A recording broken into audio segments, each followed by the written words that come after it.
My name is Evan. I'm a journalist, and I wish I had never accepted that assignment. I went to investigate a child's death. I barely escaped with my life. It was early October when I got the call. A quiet little town called Hollow Pines had made local headlines after a young boy was found dead in the woods behind his family's home. Official reports called it an accident, but there were whispers about rituals, strange noises at night, even sightings of the boy after his burial. I don't usually pay attention to small town gossip, but something about this case tugged at me. So I packed my bag, loaded up my recorder, and started driving west. The road stretched endlessly under a pale gray sky. No traffic, no music, just the hum of my tires and the static of an uneasy mind. It was getting late. The GPS said I was 30 minutes from the town when, without any warning, my car jerked and slowed. I pulled over. All lights were fine. The engine wasn't overheated. Nothing looked wrong. It just stopped. I got out and checked under the hood like I knew what I was doing. That's when I heard it, a rustle, sharp, sudden, coming from the woods beside the road. I froze. Leaves shifted violently for a moment, and then nothing. Silence. Probably just an animal, I thought, a raccoon or a deer. I climbed back in the car, turned the key, and like nothing had happened, the engine roared to life. I didn't stop again until I reached the outskirts of Hollow Pines. I passed the town sign, faded, chipped, with claw marks across the word welcome. My stomach tightened. I went straight to the family's home. I didn't check in at a motel. I didn't call ahead. I wanted raw, unfiltered reaction. Their house sat at the edge of the forest, old, wooden, a porch that creaked with the wind. I knocked twice. The man who opened the door was tall, wiry, with tired eyes and sunken cheeks. His name was Walter Grant, the boy's father. He looked at me like I was a disease. "I don't talk to press," he said, and tried to shut the door. "I'm not here to twist your story. I just want the truth," I said quickly. His hand paused on the doorknob. Behind him, a faint voice broke the tension. "Let him in!" It was a woman, Martha Grant, the boy's mother. Her voice was soft, but there was something broken in it. She stepped into view, her eyes wide and distant. "Please," she said, "he should know." I stepped inside. The air was thick with something I couldn't name. Not a smell, a feeling, like the walls were holding their breath. The boy's name was Matthew, 8 years old. Found at dawn by a neighbor, lying in a shallow patch of mud behind the house. No wounds, no sign of struggle. But Walter, he didn't believe it was an accident. "He didn't just die," he said, his voice low. "That thing killed him, and it's still here." In her, he looked at his wife. Martha just smiled. "They let me spend the night there. I wanted to. I had to stay. I had to observe." And that night, for the first time, I had a dream. I slept on a couch in the living room that first night. It was old, the cushions sagged, and the air smelled faintly of something like burned paper, the kind of smell that sticks to your skin. I placed my camera bag beside me, ready to set up equipment in the morning. I didn't expect to sleep, not really. But I did, and the dream came.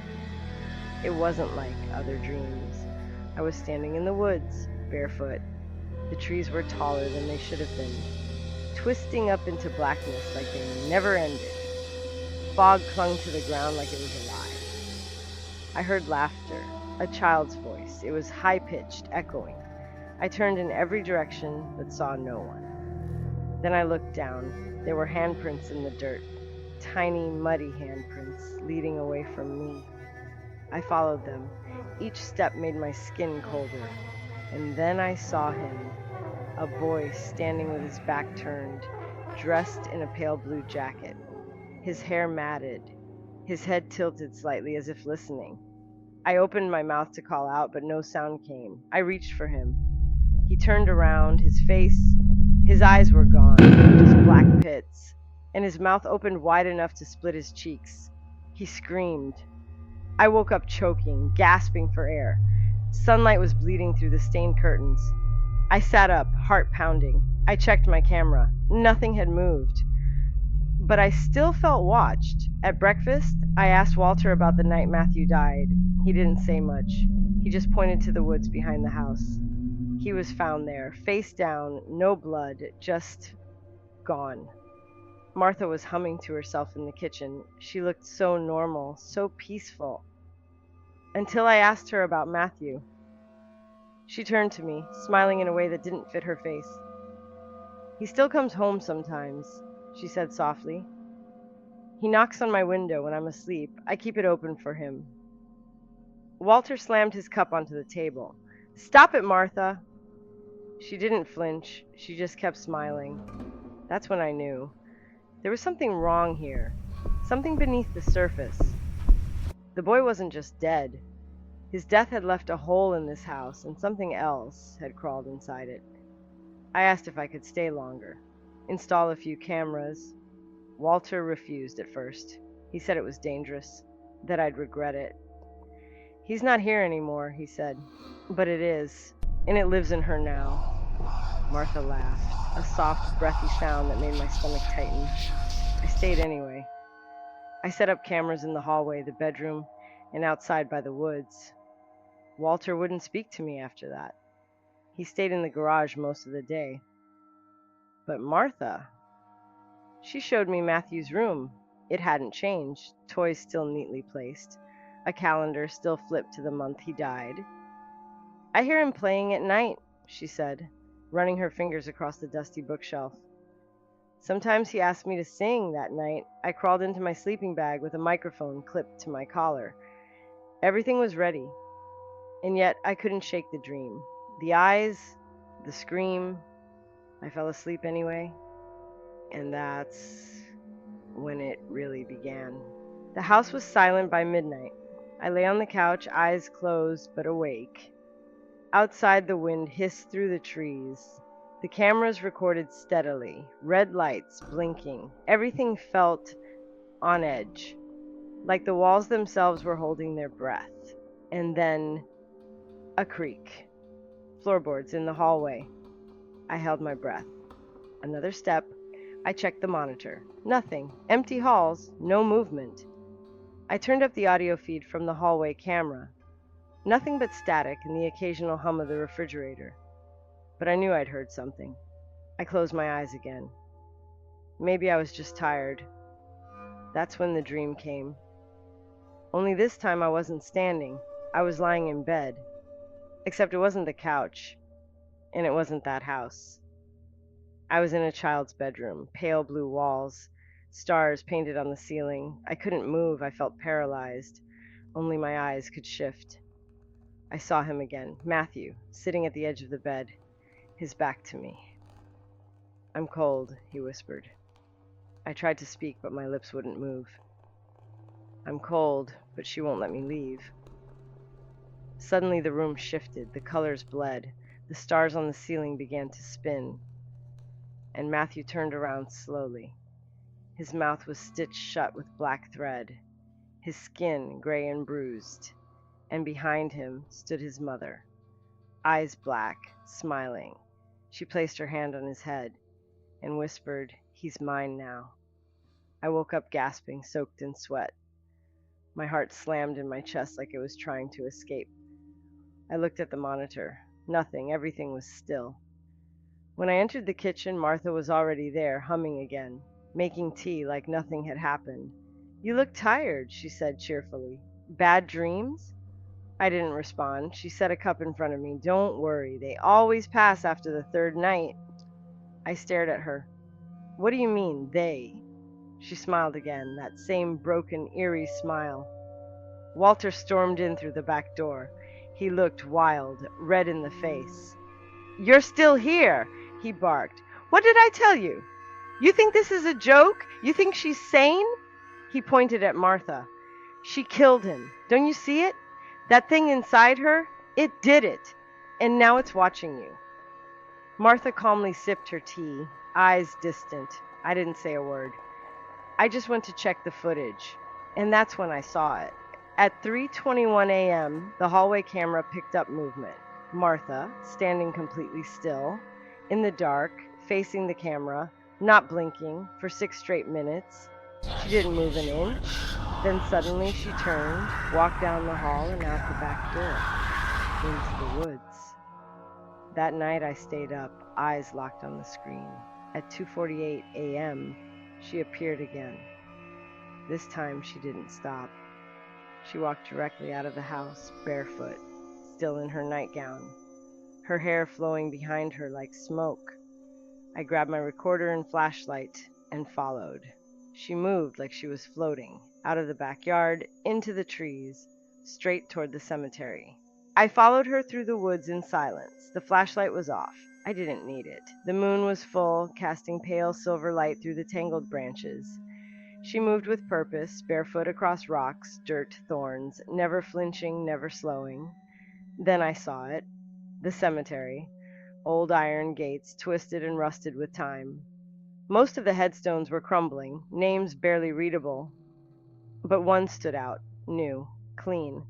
A small wooden cross in front of a mound of freshly turned earth. Matthew Grant. She stopped in front of it. I crouched behind a tree, holding my breath, recorder in hand. Martha knelt. She began to whisper. I couldn't understand the words at first. It wasn't English. It didn't even sound human. A low guttural chant. Her voice shifted between tones, high, raspy, then deep, like something crawling from a cave. Then she began to weep. I stepped forward just a little, trying to get audio. But I stepped on a branch. Snap, she froze, turned her head, and looked right at me. Her face different now, lips darkened, eyes hollow, but smiling. She whispered, "He told me you would follow." And then a scream from beneath the ground, like something was trying to claw its way out. Martha stood up slowly, her arms trembling, her head tilted as if listening. Then she spoke again. "They said you must leave, or they will feed on your name."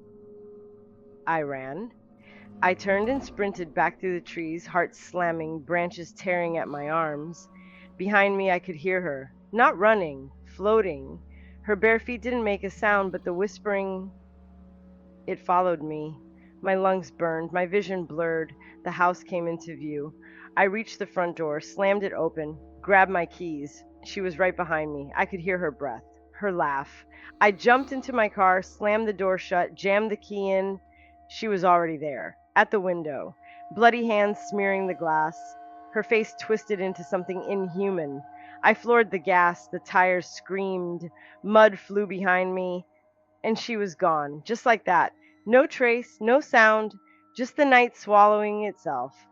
I drove for hours, didn't stop, didn't blink. Every time I looked into the rearview mirror, I expected to see her sitting in the back seat. I never went back to Hollow Pines. But it didn't matter, because it followed me. It's been 7 months since Hollow Pines. 7 months since I left that cursed house, that cursed town. But it never really left me. I moved back to the city, changed my number, burned every piece of footage I took, the camera, the tapes, even my notes. I set them all on fire behind my apartment building one cold night in January. And yet, it still finds me. At first it was the dreams. Same forest, same fog. Sometimes Matthew's voice calling my name. Sometimes Martha's face staring at me from the shadows, her mouth sewn shut with black thread. But then came the waking visions, reflections that weren't mine, whispers through my walls, footsteps above me, even though I live on the top floor. My therapist says it's trauma, that what I experienced in that town fractured something inside me. But I know what I saw. I know what she was. Whatever was inside Martha. It wasn't grief. It wasn't madness. It was something older, something cruel. I remember what her husband said that first day. It's still here, and it lives in her now. Number it lived in her. Now it's watching me. 3 days ago, I found muddy footprints in my kitchen, child-sized. There was a note slipped under my door. It said, "Still cold." Last night I heard tapping at my window. I live on the 7th floor. I don't sleep anymore. I just sit in the dark, waiting for the next sound, the next glimpse. This isn't just a story. This is my life now. So why am I recording this? Why am I telling you? Because I need someone to believe me. Because when they find me, if they find me, I want someone to know the truth. I went to investigate the death of a child, but I uncovered something that should have stayed buried. And now, as I sit here staring at the screen, I see something moving behind me. I hear her voice, and I swear to God, she's smiling.